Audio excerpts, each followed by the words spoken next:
I woke up with an unpleasant feeling in my stomach. One of his hands was on my ass, and the other was trying to squeeze into my private part. I had a very bad headache that I knew was not caused by the alcohol we drank the night before. "CJ, honey, I don't really like mornings," I muttered. "Oh, sorry," he whined. "But what about all those stories you told me about how you and Mark had sex all night and then half the next day?" "I was 20 then," I grumbled. "When you are 20 years old and you are madly in love, you can live on sex." "Oh," he said sadly. He looked like a hurt puppy, and I again wondered if I was making a mistake. On paper, it seemed like everything would be perfect for me. I was trading in a 40-year-old man who worked all day and then came home and worked on his car for a 30-year-old man who worshipped the ground I walked on. Mark was dedicated to his fucking job and accumulating dollars for what he thought would be our future. CJ was devoted to me. Mark, although not controlling or close to violence, always seemed to argue with me. If I put my foot down and stood firm, drawing a line in the sand, he would just look at me with a weird little smile on his face and walk away. Things weren't supposed to work like that. When my mother wanted something, my father did it as he was supposed to. Eventually, he realized that, as has been said too many times, to repeat, happy wife, happy life. Mr. Mark Clayton would then look at me with a look that seemed to say, "Bitch, you're crazy." If I pulled out the big guns and refused sex, he would shrug and work more on his car. I hated that damn Mustang with a passion. And that was the strangest thing. The lack of sex must have turned him into a babbling idiot. That's what my mother told me. But a couple of days after I started refusing him, he developed a strange habit of looking at his watch. It's really good that women are smarter than men, otherwise I wouldn't understand it. I noticed a calendar in our kitchen with a big red circle around next weekend. There were also several days leading up to this, including the day that was circled. It didn't make any sense until I went through his sock drawer and found a brochure for a high-end brothel in Las Vegas. Right on the cover of the brochure was a photograph of various women who looked as if they would caress and satisfy my husband's manhood for free and would kill me for the opportunity to do so for money. They were all pretty, well-built, and very young girls at that. I almost went into shock. I think what pissed me off the most was that he had already crossed out this day off, and it wasn't even lunchtime yet. I wasn't stupid, and there's no way I'm letting him go off and have sex with a bunch of professional sluts. I knew what would happen after this.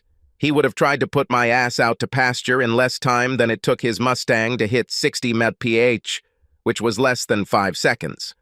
So that night, knowing where my fucking bread was buttered, I asked him to have sex with him. I was beside myself with anger, and in the end, my feelings were hurt. "Nope," he said. He said it so quickly that it sounded like an afterthought, like something so insignificant in importance that it doesn't even deserve attention. I was sure steam was coming out of my ears when the tables turned. "Come on, Mark, it's already been a week," I whined. "I'm just not in the mood," he said. "I could caress your male instrument," I smiled, trying to look sexy. It was a struggle, especially when my biggest dream was to bite off his instrument and spit it into the fireplace. "Please, baby, let me satisfy you," I begged. "I don't know," he said, as if thinking it over. "You're not very good at this.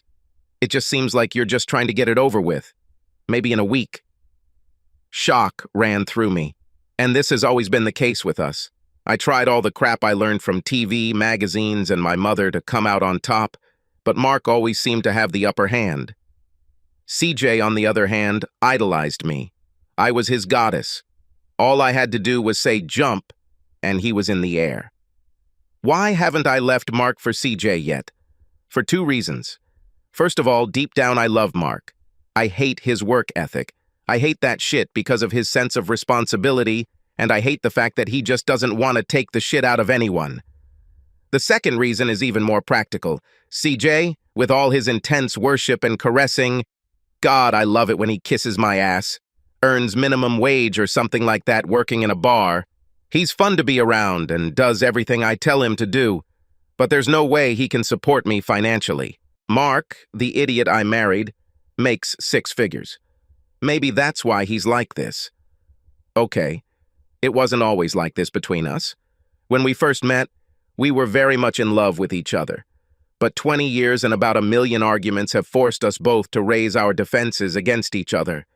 As I tried to remember what it was that turned our eternal love into endless longing and then turned it into burning hatred, CJ invaded my thoughts. He gently stroked my legs, hoping to lift my spirits without making me angry. That gentle foot rubbing always turned me on so much when Mark did it. CJ, on the other hand, just annoyed me.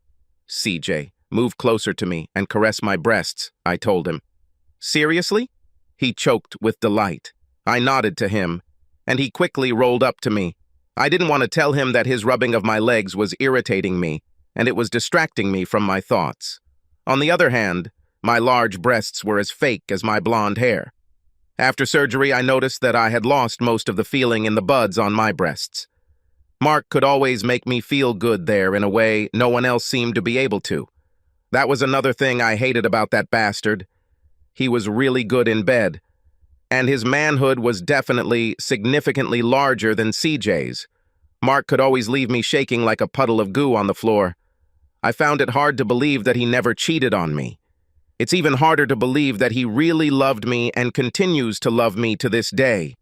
This will be very difficult for him. But that's good because it means I can always go back to it if I need to. In fact, I wouldn't have to leave Mark at all if he didn't have to win every damn argument. If he had just let me control everything the way it was meant to be, we would have been much happier. In fact, if I had been in control, I would have been a much happier wife and would have made him the happiest bastard on the planet. But he pissed me off too often. It was actually CJ who made me realize that I was truly in control. He told me that in a divorce, the woman always gets everything, and the husband ends up living in his mom's basement, eating tuna straight from the can. CJ himself lived with a woman who wanted to marry him, but she wasn't really what he was looking for. They weren't married, so leaving her wouldn't be a problem. That's right. Ooh, no, chew. Today is the day you call him, CJ said between caresses of my breasts. And then I remembered. Plan. We've been planning this for weeks. We were waiting for the perfect moment, and this week was perfect. This was perfect because Mark was out of town. It was perfect because both CJ and I were cowards. Neither of us had the courage to tell my husband to his face that I was leaving him and seeking a divorce. I almost vomited just thinking about it. I mean, I have a little sense of right and wrong. And I just thought it was disgusting to call this man when he was out of town on business, working his ass off to pay for a house that I just needed, and for my car, and for all my clothes, and for jewelry, and even for the food I ate. Mark deserved better. He deserved for me to sit down with him and talk about our relationship and how we both felt. If we agreed that there was no way to save our marriage, then we would have to discuss all possible options. Then, and only then, should we discuss divorce. And after the divorce, we will both be free to move on to other relationships. This was a decent way to do it. But we didn't do it that way. In more than 20 years of marriage, Mark never hit me. He didn't even raise his voice to me. When we couldn't agree on something, he tried to compromise. This was one of my biggest problems with him.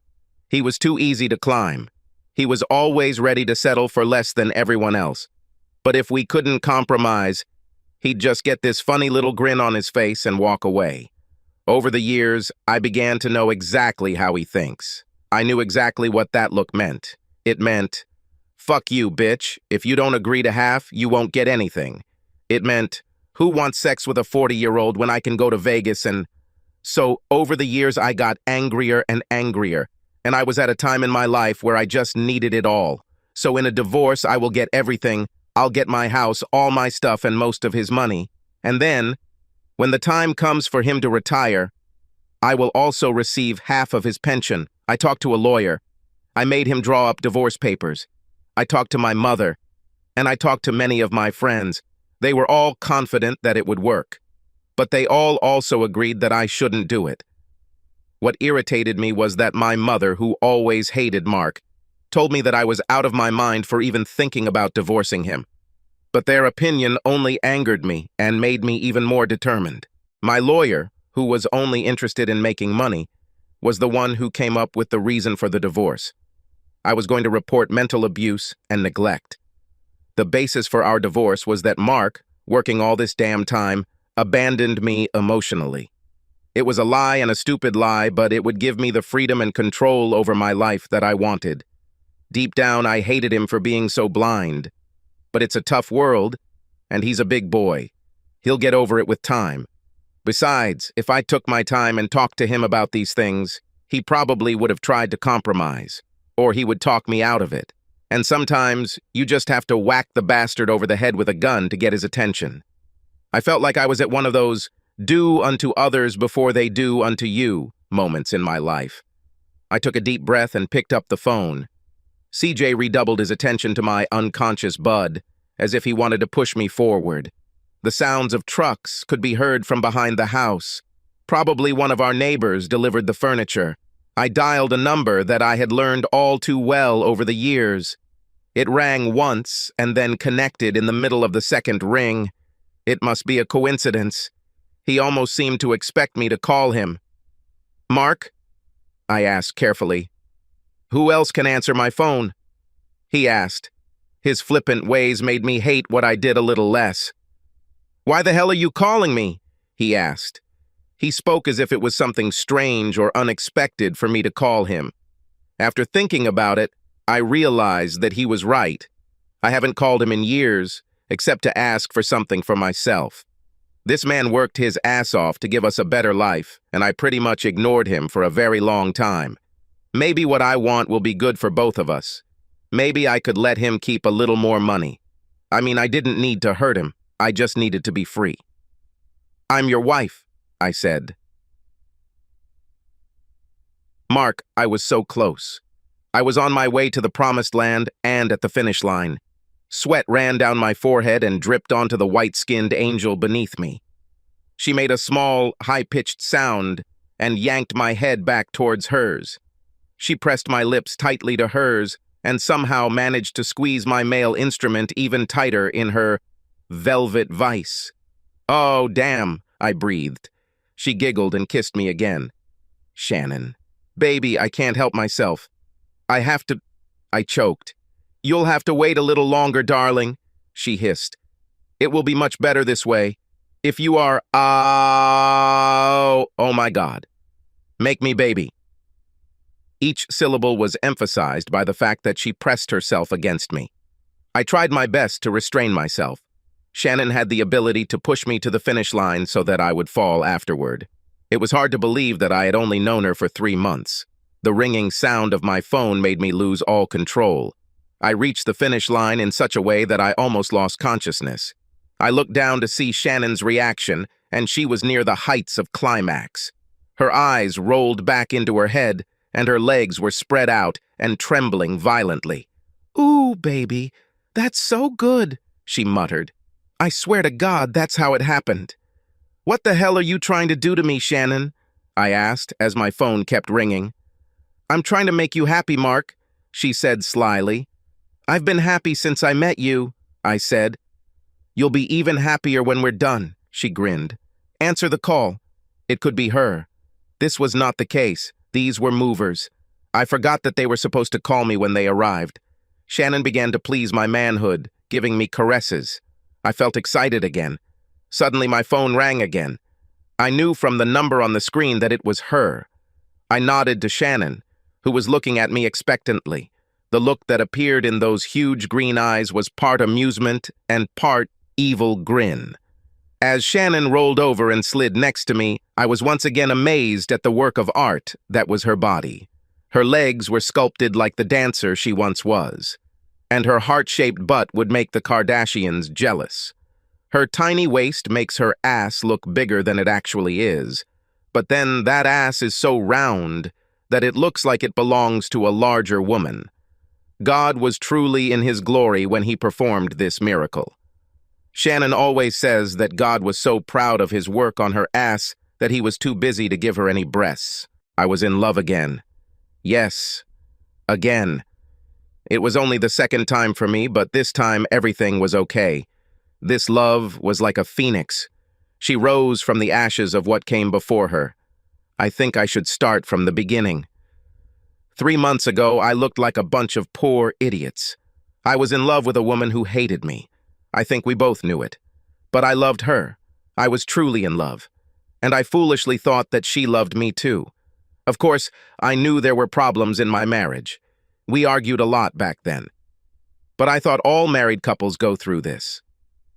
My eyes opened when my secretary entered my office and said that I had a visitor. When Shannon walked into my office and sat down, I was confused. "So, what company do you represent?" I asked. "I'm one of the you and me who take revenge on the corporation of idiots," she spat. "I don't understand," I said. "I know you don't know it, Mark, and it looks like it's going to hit you very hard," she said. She shrugged her tiny shoulders and moved on. "Your wife is cheating on you." I thought I had heard wrong, but when I looked at her, she was so sure.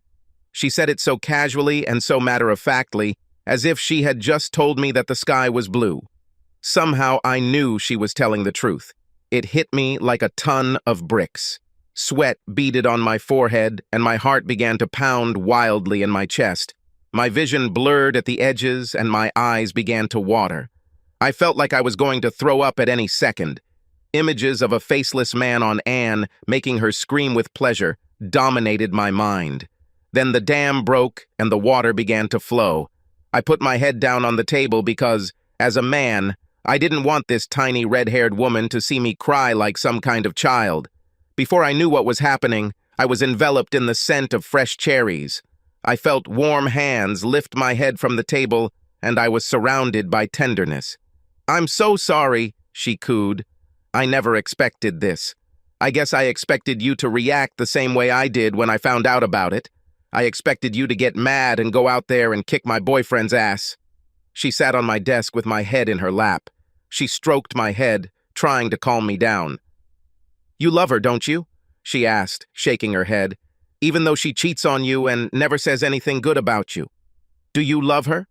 When they are in bed, all she talks about is how you two argue and how you should do what she wants. I just do not understand. You try your best to support her, but she doesn't appreciate you or what you do for her. Why the hell do you care so damn much about her?" She continued to stroke my head and talk out loud. The sound of her voice was soothing, and I began to wonder if she was trying to calm me down or if she was just talking to herself. "It's because of the blonde hair and big breasts, isn't it?" she asked. "CJ is also crazy about blondes with big breasts. I guess I expected more from you." I suddenly looked up at her. I don't know why I got so angry at her.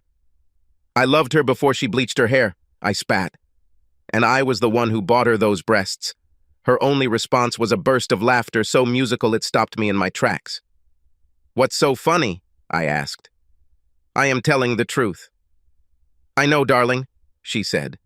"But my thick-headed ex has no idea that the woman of his dreams is mostly plastic.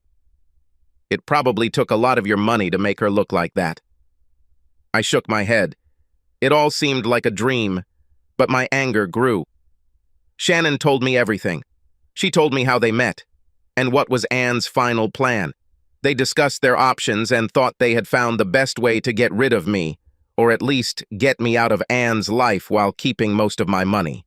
Shannon herself was in a similar, albeit less legal, position. She supported CJ from the moment they met, while he had a series of affairs with women who came to the bar where he worked part-time. He was apparently looking for his perfect blonde with big breasts, found Anne, and thought his dreams had come true. Besides the physical aspects that I paid for, Anne also seemed to give him a mother complex. Shannon paid a private investigator to get as much information as possible about CJ. I spoke with her agent, a woman named Sarah Price, several times and then accepted payment for her services. It really wasn't difficult. Having this information did Shannon no good. Sarah, another very pretty redhead, explained this to Shannon several times. Since Shannon and CJ weren't married, this information meant nothing to her. CJ could legally leave Shannon on a whim without any consequences. On the other hand, I could use Sarah's information and videotapes to strengthen my position in the divorce and reduce the amount of money I would have to give Anne and her boy Toy. Over the weeks of watching and planning, Shannon and I grew closer. One night, this all led to a conversation. "Shannon, you're too good for him," I told her. "Why don't you just leave?" "Fuck him," she said. "But I can't leave without paying. I never allow anyone to step over me." "But isn't it enough that you found out what he does to prevent him from actually hurting you? You're not attached to him, so you're not stuck like I was," I asked. "You are young and so beautiful. You have time to find someone who will love you the way you deserve." Her green eyes lit up, even in the dark interior of my Mustang. "So you finally noticed, huh?" she asked. "Noticed what?" I asked. "Me?" She grinned. "I noticed you as soon as you entered my office," I blurted out. "Bullshit," she laughed. "You were so in love with Anne that you didn't even notice that I was a girl, let alone that I might be interested in you." Her laughter, as usual, charmed me. That was one of the things I loved most about her. "Why do you think I'm still here?" She choked. "I ended things with CJ and any need for revenge weeks ago. Helping you get revenge means a lot more to me than getting revenge on that idiot. I just hate the thought of you having to support these two scammers for the rest of their damn lives. There must be a way for us to get out of this, darling." She came straight to me, hugged me, and kissed me for the first time. I was shocked, but I liked it too much to even think about not kissing back. At 40, having been married for 20 years, I thought I knew how to kiss. But the only thing I knew was how Anne kissed. Kissing Shannon was completely different. The taste was different. The feeling was different. The whole experience was different. I couldn't get enough. I just kept kissing her and kissing her. After a while, we forgot that we were supposed to listen to the tape of our cheating partners. A voice behind us finally separated us. But Shannon refused to let go of my hand. "I thought so." "Okay." "I was hoping this would happen." Sarah smiled. "You two are so cute, and you're so much better suited to each other than to the people you're in a relationship with. Now that you two are together, we can just let the scammers go. Such people will eventually get what they deserve." "But what about his divorce? And our revenge?" asked Shannon.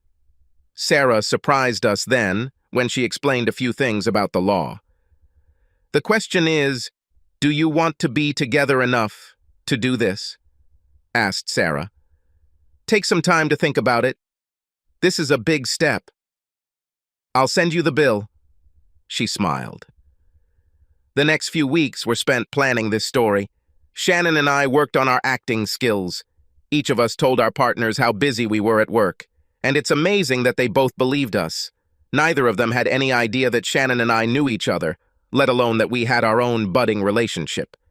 This gave us the opportunity to spend time together, and our mutual attraction blossomed into full-blown love. One day I called Shannon at work and told her I was ready. I think I need to spend more time with you," I told her. "We're together almost every night, silly." She giggled into the phone. "That's not enough," I said. "But we haven't even slept together yet," she whispered. This told me that she was working and didn't want anyone there to hear her. "I'm sure sex with you will be amazing," I told her. "You have no idea," she cooed. "But you know that I don't have such huge jugs as your wife, right?" "What difference does it make?" I said. "What makes sex great is when you love the person you're with and really want to please them." That's when she said it.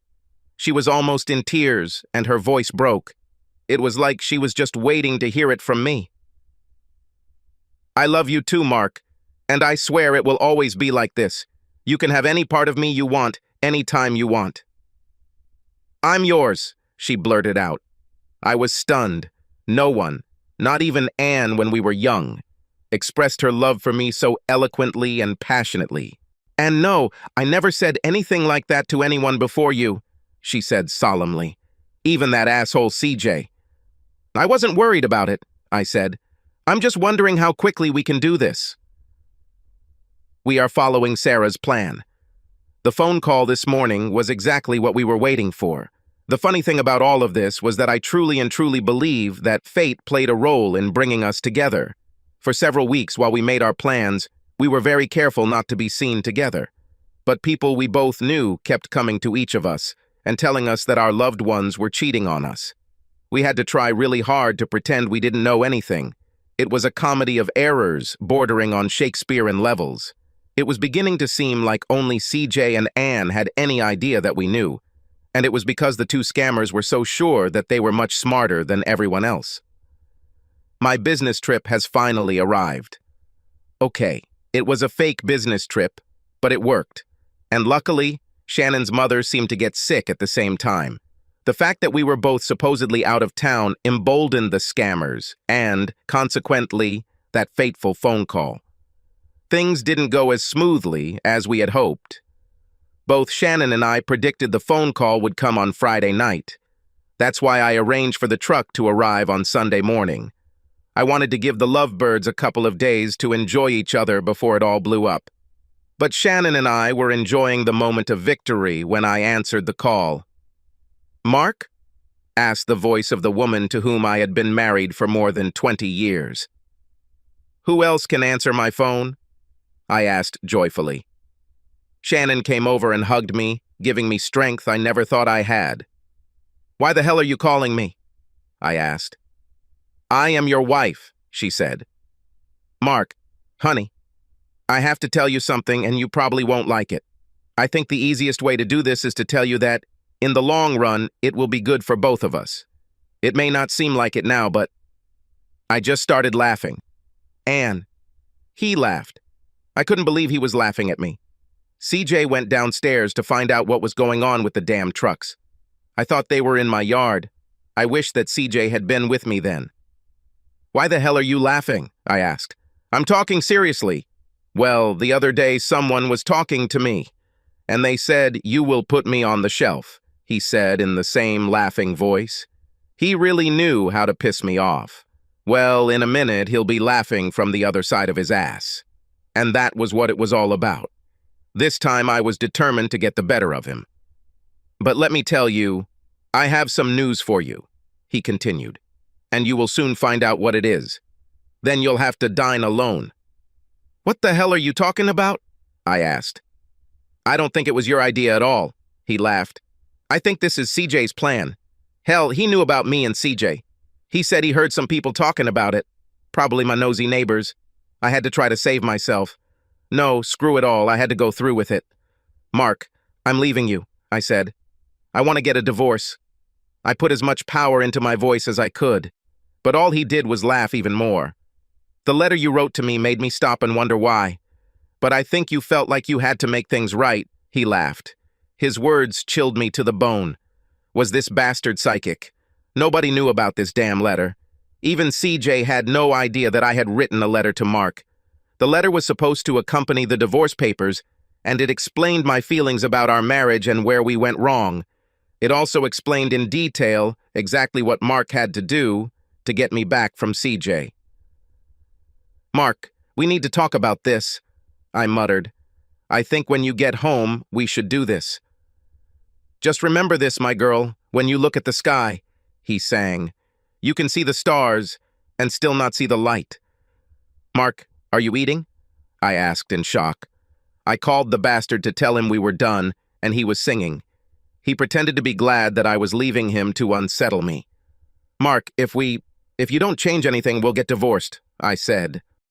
It's too late for that, honey. Oh, how painful it is," he said. And in the background, I heard a woman's voice muttering something about how she is the only woman he better call sweet. "Mark, it's never too late," I said. "Why is it too late, Mark? And who is that woman next to you?" "Because I've already left," he sang, "and I feel stronger. And I sing this victory song, ooh, ooh, oh my God, ooh, ooh." "What the hell do you mean you already left?" I screamed into the phone. Suddenly, the feeling I had been feeling all morning intensified. I had a feeling of dread that must have been caused by how Wile El Coyote feels just before the rock. He dropped on the Roadrunner begins to loom over his own head. I listened to the phone to hear Mark's answer, but all I heard was beeps. I threw the phone on the bed next to me just as CJ ran into the room. The expression of fear on his face was tense. "You need to get dressed and go downstairs," he said. I put on a robe and belted it so that my breasts would not fall out. There was a huge black woman standing in my fucking living room with a tablet, looking like she owned everything here. "Who the hell are you?" I asked. "Get out of my house!" She looked at me as if she was appraising me, and then turned her back to me. "I'm in a charitable mood," she said. "I know that your situation brings with it a lot of anger and resentment. But two things I will not tolerate are rudeness and any delays in my schedule. I have to vacate this house by the end of the day, and I intend to do this. Out of the same charity, I will give you a few minutes to collect your personal belongings and—" "I'm not going anywhere," I said. "This house belongs to me and my husband. It's almost paid for." CJ called the police. "Yes," she said. CJ called the police. "This will speed up the process. This house is almost not paid for. It's fully paid. This will probably be the most embarrassing moment of your life, lady." I stared at her as CJ took out his phone and dialed 911. A few moments, which seemed like an eternity to me, passed and gave me the opportunity to think. Then I thought about what Mark said. What was that damn victory song? What victory was he claiming? And then Hank K., the police chief and a personal friend of Mark and I, showed up. The woman walked past me and handed Hank a stack of papers. He looked over them and nodded his head several times. Then he came up to me. He looked past me to CJ. "It is he?" he asked. "Who?" I asked again. "Don't be irritated," he said. "I'm just wondering if this is the guy you cheated on Mark with. It's damn daring of you to have him right here in Mark's house. Damn, I forgot. Mark sold the house." My head exploded. Before I could process what he had just said, a woman who was more than cheerful pushed her way through the moving crew. "Is he?" she asked. She walked slowly around CJ and then smiled at me. "They said you were stupid, but I had to see it for myself." "What the hell are you talking about?" I asked. "Half the women in town are wondering why you traded your husband for a guy with less manhood in pants and no income." She grinned. "There may be some truth to the theory that when you put silicone in your breasts, it rots your brain." "Follow my thoughts, Tina," said the police chief. He slowly walked up to CJ and asked, "Hey, guy, you know what a woman says to a guy with a really big male tool?" No, I don't know," CJ answered confusedly. "How would you know?" the boss answered. He and the fat woman burst out laughing. "We can continue?" asked the black woman, wiping away tears of laughter. "Okay," said the chief. "Ann, pack your shit and get out." Mark sold the house. "But he can't," I screamed. "This is my home. I chose him." "But he paid for it, Ann," said the chief. "He bought it with his own money. His name is the only one on the document. He can do whatever he wants with it." "Bullshit! A woman always gets a house in a divorce," I yelled. "Not always," said the chief. "Besides, you guys aren't getting divorced." "Yes, that's true," I said. "I'm going to apply tomorrow." "Well, you should have applied last week because that's when he sold the house," the boss chuckled. "Isn't this illegal?" I asked. "No," the chief answered. "It's a little sneaky, like having sex with some little shit-eater while your husband is at work making money to buy you all that shit, but it's definitely legal." "Damn," I said. "CJ, call my lawyer. I need to call the bank and our investment firm." "Do it outside," said the black woman. She waved her hand and her team began removing furniture from the house. "Where are they taking my furniture?" I asked. "Your husband donated furniture to a local charity auction house," she said. "You can always buy it back. I chose each piece of this furniture, arranged it, and—" I started. "Maybe you should have paid for that," Tina giggled. "Oh, yes, I forgot. Hair bleach interferes with your brain function, doesn't it?" I ignored her and focused on the phone call to the bank. "Carly, this is Ann Clayton." "Yes, Mark's wife." "Carly, my lawyer will be calling you very soon to freeze all of our accounts, so I need to withdraw the money before then." She spoke to me in her extremely cheerful voice on the phone. "Carly." "First things first," I said. "We can chat later. I will need enough money to maintain the house and pay expenses for some time.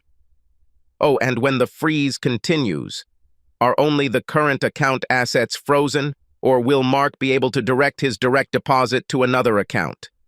Only the current contents of the accounts, she said. But I think he already transferred his direct deposit last week when he quit his job.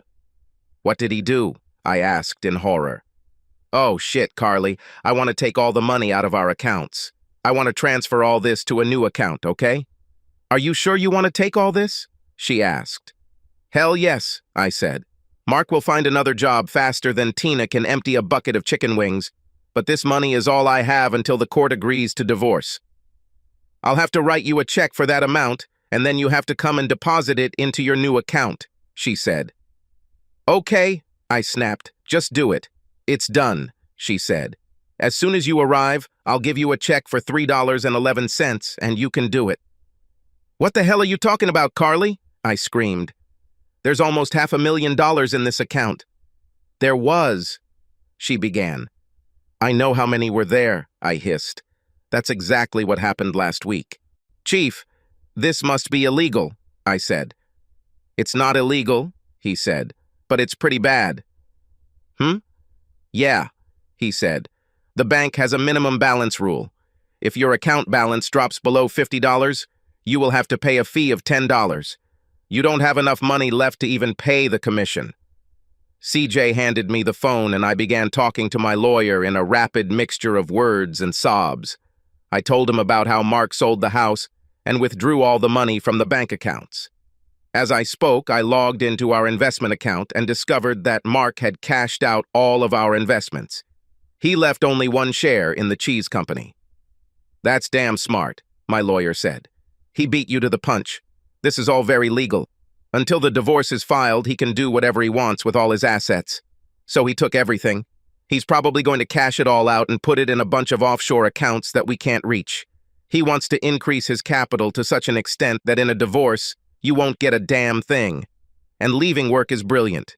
When he shows up in court with no money and no job, you two will just go your separate ways without any strings attached. I don't think he'll show up at all, I said. I think he left town. I think he left me before I could leave him. I have no idea where he is. Hey, my lawyer asked, how are you going to file documents for him if you don't know where he is? Can't I divorce him without all this? I asked. What about abandonment? In this state, it takes 3 years. Do you have enough money to last that long? He asked. Remember, I just told you that he took all our fucking money, idiot, I hissed.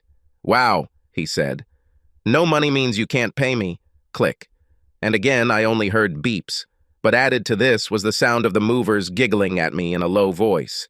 That's how my life went to hell.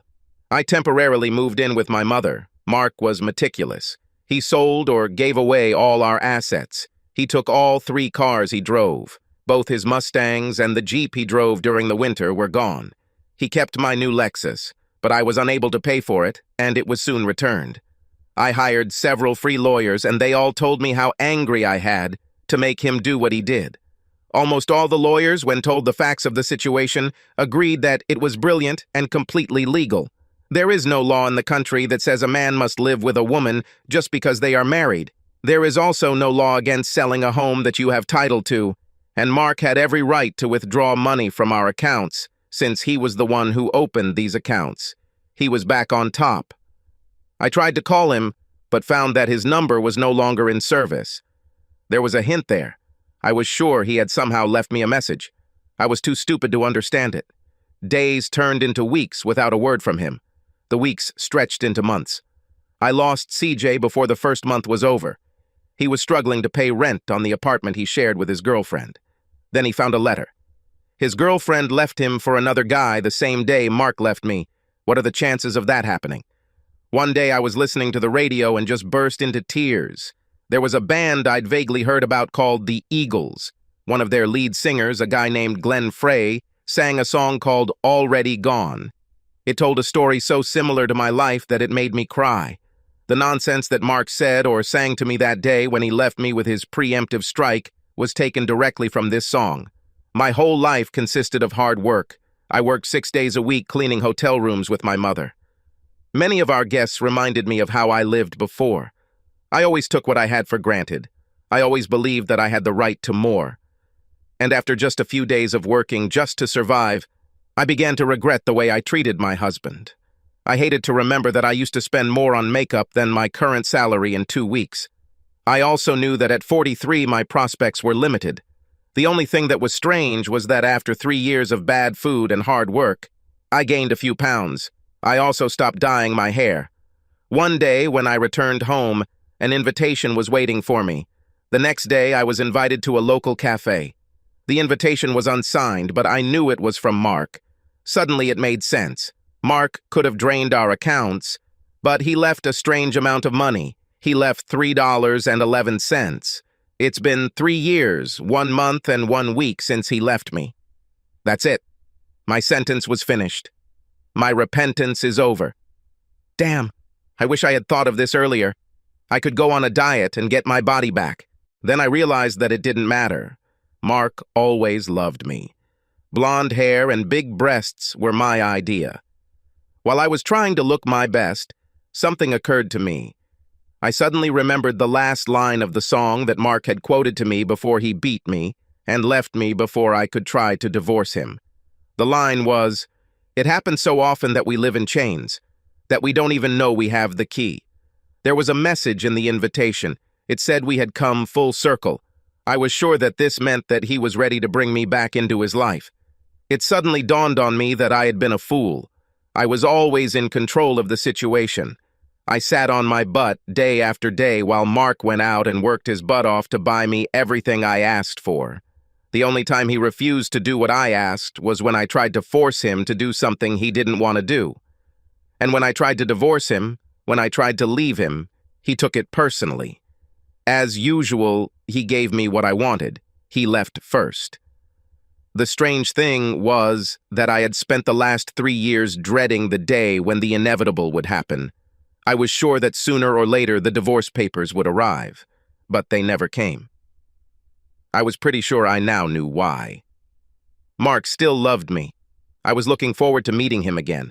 I arrived at the bar a little earlier. There was a shabby-looking bartender who had drunk too much and had that ruddy complexion that is a sure sign of an alcoholic. He approached my table. "Damn it, you've gotten fat," he said. "How many donuts have you eaten in the last 3 years? Have you had enough to drink that you've forgotten what a tiny manly tool you have?" I asked. "What are you doing here, CJ?" "I still work here," he said. "What are you doing here?" "I received an invitation to have lunch at a small street cafe across the street," I said. "I came here to drink, to gain courage." "This is strange," he said. "This is too big a fucking coincidence." "What do you mean?" I asked. "I also have an invitation," he said. "Hey, did yours have a weird riddle on it?" "I wouldn't call it a mystery," I said. It was Mark's way of telling me that he wanted me back. "What exactly was written there?" he asked. "If you want to know," I told him. "It says, 'We've come full circle. I'm ready to give you what you want.'" "You're right," he said. "Yours is different from mine."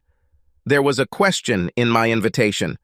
"Why does a squirrel hide its nuts in its nest?" "I have no idea what that means," I said. "I think that means Shannon wants me back too," he said. "The squirrel hides nuts in its nest to protect them from birds. Understood? The English call women birds. This is Shannon's way of telling me that she doesn't want me to belong to other women. I think they worked together and decided to bring us back after a certain time. They wanted us to suffer and be willing to take them back on their terms."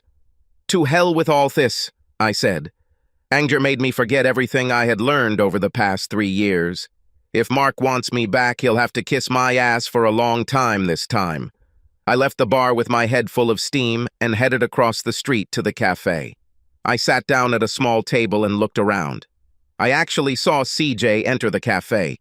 He sat down at a small table on the sidewalk next to where 2 college guys were playing hacky sack. As soon as CJ sat down, I thought about his riddle and realized that he was wrong. I waved at him desperately, but he was too distracted by the guys. Then he saw me. He waved at me and shook his head, but I didn't understand his message. The guys next to him lost control of the small bag. He flew towards CJ and knocked over his glass. He stood up angrily just as a small bag fell off the table and landed in front of him. One of the guys walked up, and it looked like he was trying to skillfully kick the bag back into the air to restart the game. He swung his leg wildly and missed the bag. At least the bag wasn't damaged. His foot flew into CJ's crotch with all his might. CJ's scream was so loud that I was sure it could be heard a mile away. I ran up to him just as the waiters tried to help him. All they could do was try to help him to his feet. None of them wanted to try to examine the site of his injury. I got to him just as the ambulance was taking him away. "Your answer was wrong," I said. He looked at me through a veil of pain. "What?" he groaned. "She didn't want you to come back," I said. "This has nothing to do with birds. The squirrel hides its nuts. Nuts are your reproductive organs." "Not a damn thing," he grumbled. He started to say something else, but was interrupted by the appearance of a girl who looked like a college student. She was tall and fair-haired, just like I once was. Her hair was a really gorgeous shade of blonde, and it was her real hair color. Her breasts were almost as big as mine, and judging by the way they moved, they were real. She was holding a briefcase and chewing gum in her hands. "Are you Anna Clayton?" she asked. "Of course," I answered angrily. She handed me a stack of papers. "What is it?" I asked. "His list of demands? Why don't you ask him yourself?" "You've been served," she spat. I looked around the cafe and saw him. Suddenly, I also understood my riddle. Full circle meant I got what I wanted. But that didn't mean I got Mark back. This meant that I got what I wanted while Mark left me. I got divorced. The problem was that it was no longer what I wanted. I dreamed of the life I once had and lost. But to be honest, I was used to not having a lot of money. Most of all, I wanted to return to Mark himself. And then I noticed him. He looked good. He looked even better than when we broke up. He looked happy, but he was not alone. There was a woman with him. She was red-haired. She was young, very beautiful, and really pregnant. Between them, clutching each of their hands, was a little girl who was the perfect combination of their features. She had the color of Mark's hair and her mother's sparkling green eyes. This tiny little girl looked at me with the same strange little smile that Mark had. Maybe it's genetic, or maybe she somehow knew what was going on and what it all meant, just like I did. I realized as soon as I saw them together that it was definitely over now. There was no chance that I would ever get Mark back. Emotionally, he was out of touch. There was no point in fighting to get his heart back. This redhead will never give up on him. She gave him her heart, her love, and, undoubtedly, her body. She also gave him children. I looked through the divorce papers and saw how Mark was taking revenge on me. I planned to take my husband's money using the court system. I needed this man's money without him. In the end, I received neither one nor the other. He divorced me on the grounds that he abandoned me. This meant that he walked away with all his money and his wonderful life intact. I looked up from my papers to take one last look at the man I had lost, but it was too late. He has already gone, and all I have left are tears. Subscribe to our channel so that your second chaff doesn't cheat on you, and go ahead and listen to the next story, because this story is nothing compared to the next one. If you're under 18, don't even think about listening to the next one.